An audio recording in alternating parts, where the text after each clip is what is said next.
Alors, nouvelle lumière, nouveaux éléments de décor, nouveaux micros, on va voir ce que ça donne, au pire ils mettront un commentaire pour dire s'ils aiment ou ils aiment pas. Allez, on y va. Salut à tous! La semaine dernière, je vous ai parlé de Gundam en tant que franchise d'animation, et comme je vous l'ai dit, la première série avait reçu un accueil assez mitigé, mais c'était sans compter sur les produits dérivés. Alors prenez votre plus belle pince coupante, aujourd'hui on va parler de Gunpla.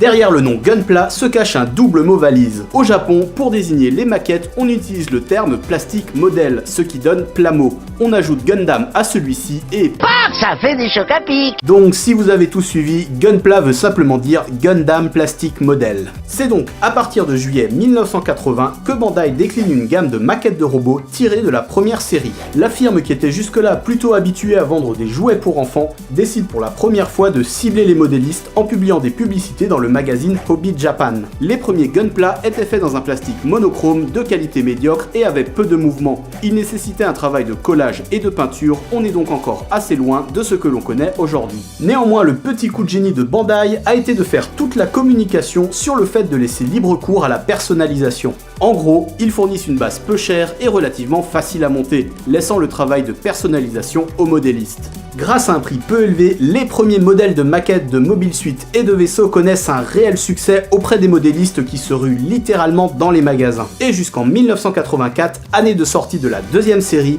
Bandai améliore de plus en plus leurs robots, sortant de nombreuses variations de pose et de taille, ajoutant au passage des articulations grâce au polycap. Cette petite chose, des jointures faites dans un plastique plus souple.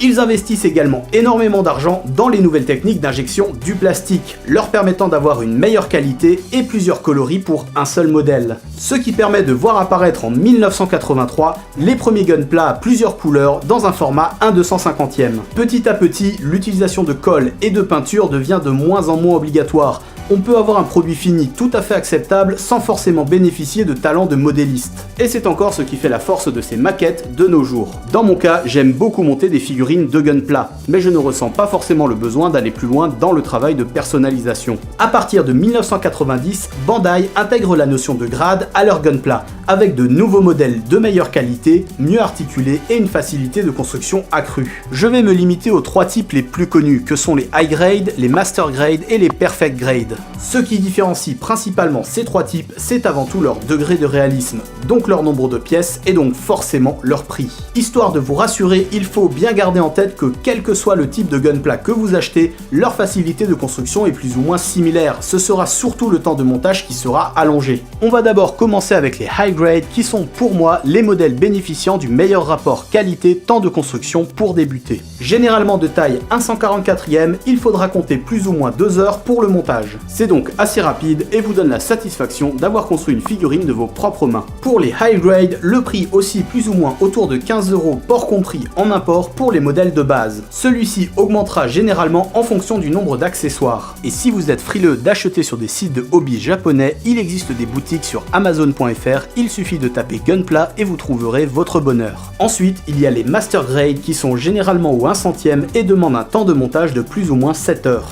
J'ai fait un petit timelapse de la construction de celui-ci, vous retrouverez la vidéo dans la fiche juste au-dessus. Lorsqu'on passe au Master Grade, c'est généralement que l'on veut se prendre un peu plus la tête, car dans les faits de l'extérieur, les différences sont assez minimes. Car ce qui change avant tout, c'est un niveau de réalisme amélioré. Je m'explique. Par rapport au High Grade, ceux-ci ont ce qu'on appelle une frame, c'est-à-dire un squelette interne sur lequel viennent s'accrocher les pièces d'armure. Et celui-ci a beaucoup plus de pièces mobiles, simulant pistons et autres articulations, permettant par exemple d'ouvrir le torse où se trouve une petite figurine de pilote. Même si dans l'ensemble les Gunpla sont assez résistants, commencer à jouer avec ces articulations peut se révéler assez rapidement casse-gueule, et demandera en général de coller certaines pièces pour rendre l'ensemble plus solide. Ou alors faites comme moi et ne touchez pas trop. Ah merde. Niveau tarif, cela commence en général entre 30 et 40 €. Et maintenant on passe au Perfect Grade.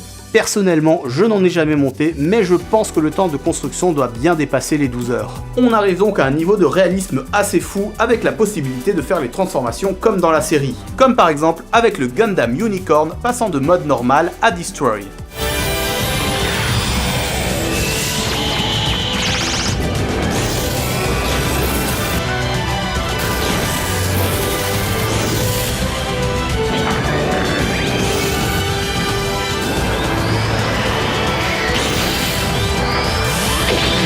On peut également y ajouter des kits LED pour simuler les réacteurs et autres particules Minovsky. Je ne m'étendrai pas ici sur le concept de particules Minovsky, qui est lié à l'univers de Gundam. Si vous voulez en savoir plus, je vous mets un lien dans la description. Je dirais quand même qu'ils sont plus adaptés aux modélistes chevronnés, car les premiers modèles démarrent tout de même autour des 140 €. Donc si tout ce que vous désirez est une figurine plus grande que les high grade et les master grade, vous pouvez vous tourner vers les no grade, qui sont des figurines assez simples à monter, peu chères, mais un peu plus limitées en mouvement. Et si vous désirez juste quelque chose de rapide et facile à monter, vous pouvez vous tourner vers les SD qui demandent une petite demi-heure, voire les Gashapon qui demandent 4 secondes. Les Gundam et les Gunpla sont une véritable institution au Japon et représentent la plus grosse licence de Bandai. Si bien qu'en 1994, la firme rachète le studio Sunrise qui produit les animes. Les Gunpla représentent près de 40% des ventes de maquettes au Japon et entre 360 et 400 millions d'unités ont été vendues entre 1980 et 2006. Donc 40 000 putains d'unités par jour pendant 26 ans.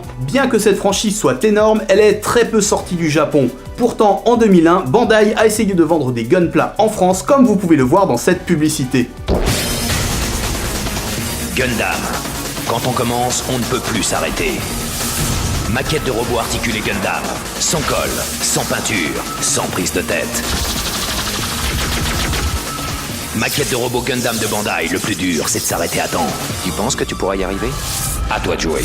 Malheureusement, sans background et vendu comme tel, le ciblage était extrêmement compliqué. Surtout sur un marché absolument pas adapté à un produit estampillé Bandai destiné aux adultes. Les ventes restent donc extrêmement marginales. Si vous désirez plus d'informations sur les Gunpla et leur montage, je vous conseille la très bonne série de vidéos de Steel Giant à la découverte du Gunpla. Et si vous vous intéressez aux jouets et leur histoire, je vous conseille la très bonne chaîne Archeo Toys. Tous les liens sont dans la description. Si vous avez apprécié cet épisode, n'hésitez pas à liker, le partager et vous abonner. Ciao, matane!